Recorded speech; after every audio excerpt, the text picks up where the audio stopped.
یہ کیا کرتے ہیں شیعہ معلوم ہے آپ کو؟ خلاتین، یاد رکھ لو خلاتین۔ میرے ایک خاص دوست نے اپنی آنکھ سے دیکھا، کتاب میں تو لکھا ہوا ہے، اعلیٰ حضرت نے لکھا ہے، کیا لکھا ہے؟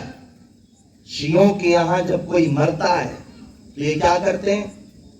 مرے ہوئے آدمی کے منہ میں پانی کا پائپ ڈال دیتے ہیں، اور جب اس کا فل پیٹ بھر جاتا ہے تو پاخانے کے راستے ہاتھ ڈال کے پورا پاخانہ باہر نکالتے ہیں۔ وہ جو پورا پاخانہ اور پانی نکلتا ہے وہ مٹی کے گھڑے میں بھر کے رکھ لیتے ہیں۔ جب کوئی سنی ان کے یہاں دعوت کھانے جاتا ہے، پانی پینے جاتا ہے، تو وہ 2-3 قطرے اس کے ڈال کے دیتے ہیں، یہ سنیوں کو پلاتے ہیں۔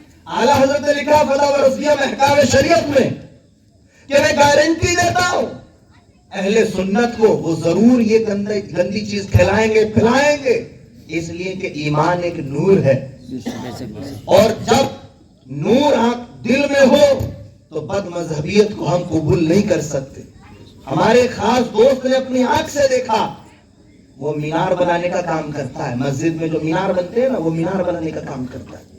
تو وہ شیعوں کے کسی شہر میں پہنچ گیا، وہاں مینار بنا رہا تھا، مینار پہ سب سے اوپر چڑھا ہوا تھا۔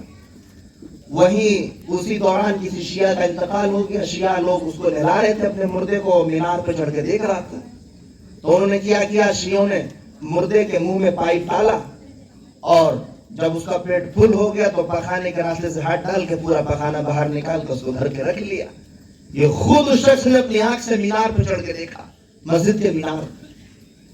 تو میں نے رافضیوں کی کتابوں کو پڑھا، ان کے یہاں اتنی گستاخیاں ملی کہ ان کی کتاب میں لکھا ہوا ہے کہ حضرت فاطمہ نے حضرت علی کو تھپڑ مارا، حضرت فاطمہ نے حضرت علی کو تھپڑ مارا، یہ رافضیوں کی کتابوں میں لکھا۔ لیکن جب میں نے امام احمد رضا کی کتابوں کو پڑھا تو مجھے پتا چلا تیری نسل پاک میں بچہ بچہ نور کا، تو ہے عین نور، تیرا سب گھرانہ نور۔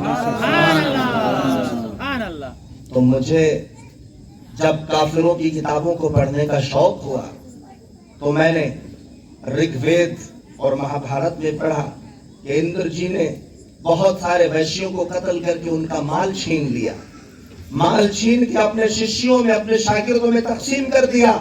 لیکن جب میں نے مذہب اسلام کی بڑی کتاب بخاری شریف کو پڑھا تو بخاری میں لکھا ہوا تھا کہ میرے نبی نے مال چھینا نہیں بلکہ خود اپنا مال بھی دشمنوں میں تقسیم کرا۔ تو مجھے پتا چل گیا، توجہ ہو، مجھے پتا چل گیا اسلام کی بات ہو تو مذہب اسلام سچا، اور جب دین کی بات ہو تو سنیت سچی، اور جب مسلک کی بات ہو تو مسلک اعلیٰ حضرت سچا۔ اس لیے کہ مسلک اعلیٰ حضرت کوئی بریلی کے مسلک کا نام نہیں ہے، بلکہ مسلک اعلیٰ حضرت غوث پاک تک پہنچانے کا نام ہے۔ جس نے غوث پاک تک پہنچایا ہے وہ مسلک اعلیٰ حضرت ہے۔ ابھی میں تقریر نہیں کر رہا ہوں آپ کے سامنے، ابھی میں آپ کو صرف یہ بتا رہا ہوں کہ ہم اہل سنت و جماعت ہیں، پکے سنی بن کے رہیں، انشاءاللہ پکے سنی بن کے رہیں گے۔ رافضیت میں ہمیں نہیں جانا ہے، وہابیت میں ہمیں نہیں جانا ہے، دیوبندیت میں ہمیں نہیں جانا ہے، شیعت میں ہمیں نہیں جانا ہے، کفر میں ہمیں نہیں جانا ہے۔ ہمیں تو امام احمد رضا کے در پہ رہنا ہے اور کہنا ہے میں مجرم ہوں آقا مجھے ساتھ لے لو، رستے میں ہے جا بجا کھانے والے۔ آپ لوگ تھوڑے سست بیٹھے ہیں، شاید ومل نہیں کھایا ہے 2-3 گھنٹے سے، کچھ لوگوں کا دماغ نہیں چلتا ہے ومل کی نہیں کھانے کی وجہ سے۔ ہمارے پاس بھی لڑکے آتے ہیں، حضرت ومل چھڑانے کی دوائی دے دو۔ پرابلم کیا ہوتی ہے؟ حضرت ومل نہیں کھائے تو دماغ چلتا نہیں، سند ہو جاتا ہے۔ تو ایسے بھی لوگ ہیں بیچارے، جلسے میں آئے، جلسہ ہے چلو تھوک کے چلیں گے، کلی کر کے چلیں گے، تو کچھ تو انتظار کر رہے ہوں گے یار ومل کی یاد آ رہی، چھوڑو بعد میں کھاؤں گا۔ تو ایسے بھی ہیں، تو ذرا توجہ سے بیٹھو۔ انشاءاللہ ہم میلاد رسول پہ بیٹھے ہیں، حضور کی میلاد کے موقع پر ہم یہاں پر بیٹھے ہیں، تو ہمارے لیے بڑی فخر کی بات ہے کہ اللہ تعالی ہمیں ہر سال میلاد منانے کی توفیق عطا فرمائے۔ تو آپ بیان اسٹارٹ کرتے ہیں انشاءاللہ ہے. درود پاک پڑھ لیجیے.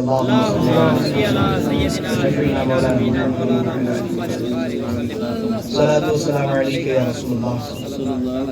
مل نہیں سکتا کہیں ان کا جواب, مل نہیں سکتا کہیں ان کا جواب, مصطفیٰ کو رب نے رکھا لاجواب. کفر والا منہ کی کھا کر رہ گیا, کنکروں نے دے دیا ان کا جواب. اے نکیروں غور سے ان کو مجھے دیکھنے تو دو, بعد میں لینا مجھ سے میرا جواب. ایک آخری شعر سنا رہا ہوں. یا نبی جتنے ہیں دشمن آپ کے, یا نبی جتنے ہیں دشمن آپ کے, سب کا ہے احمد رضا تنہا جواب. امام احمد رضا تنہا وہ ہستی ہیں کہ جنہوں نے سب کا جواب دیا. اکیلا شخص 40 فرقوں سے جس نے لڑائی کی ہو, اس کا نام امام احمد رضا ہے. اعلیٰ حضرت کے دامن سے ہم وابستہ ہیں. ہمیں بڑا فخر ہے کہ اللہ نے ہمیں رضوی بنایا. میں آپ کو ایک بات بتاؤں, حضور پاک صلی اللہ علیہ وآلہ وسلم وضو فرما رہے تھے.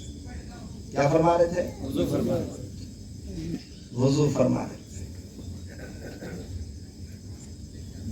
تو آپ نے شاید دیکھے ہوں گے کہ لیدر کے ساکس ہوتے ہیں, چمڑے کے کھال کے بنے ہوئے ساکس پیروں میں پہننے کے, موزے. تو خوب جب سردی ہوتی ہے تو لیدر کے ساکس پہنے جاتے ہیں. اب یہاں کرناٹک میں تو زیادہ سردی نہیں ہوتی, لیکن دلی میں, سعودی میں, یو پی میں تو بہت سردی ہوتی ہے. گرمی کے موسم میں بہت گرمی ہوتی ہے, تو لیدر کے ساکس پہنتے ہیں. حضور پاک صلی اللہ علیہ وآلہ وسلم سردی کا موسم تھا, وضو فرمانے کے لیے حضور حوض پہ آئے.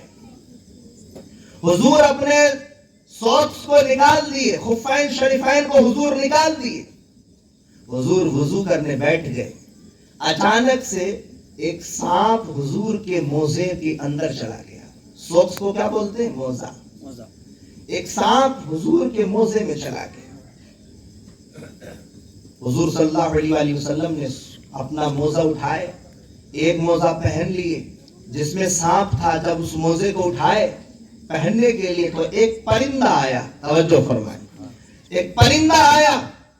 پرندے نے حضور کے ہاتھ میں سے وہ موزہ لیا اور اوپر گیا, اور وہ موزہ الٹا کر دیا. وہ سانپ زمین پہ گرا, اور وہ موزہ لا کر کے پرندے نے حضور کو دے دیا. حضور مسکرانے لگے. اے پرندے, تیرا یہ کمال کہ تو اڑ رہا ہے فضا میں اور دیکھ رہا ہے سانپ کو میرے موزے میں. پرندہ مسکرا کر کے کہنے لگا, یا رسول اللہ یہ میرا کمال نہیں ہے. حضور نے فرمایا, پھر کس کا کمال ہے؟ عرض کی پرندے نے, یا رسول اللہ یہ میرا کمال نہیں ہے, بلکہ میں اڑتا ہوا جا رہا تھا. آپ اللہ سے بات کر رہے تھے, آپ اللہ سے گفتگو کر رہے تھے. گفتگو میں اتنے مشغول تھے, موزے کے اندر سانپ پر آپ کا دھیان نہیں گیا. جب اس نور سے میں ٹکرایا تو میری آنکھوں سے پردے ہٹ گئے, اور موزے کے اندر میں نے سانپ کو دیکھ لیا, اور سانپ کو دیکھا, میں نے موزہ پلٹ دیا, سانپ باہر آ گیا. آپ کی حفاظت ہو گئی. میری نظر بریلی کی طرف پہنچی. 1400 سال پہلے نبی کے موزے سے سانپ کو نکالنے والا وہ پرندہ تھا, اور 14ویں صدی میں ان سانپوں کا وہابیوں کا چہرہ دکھانے والا امام احمد رضا.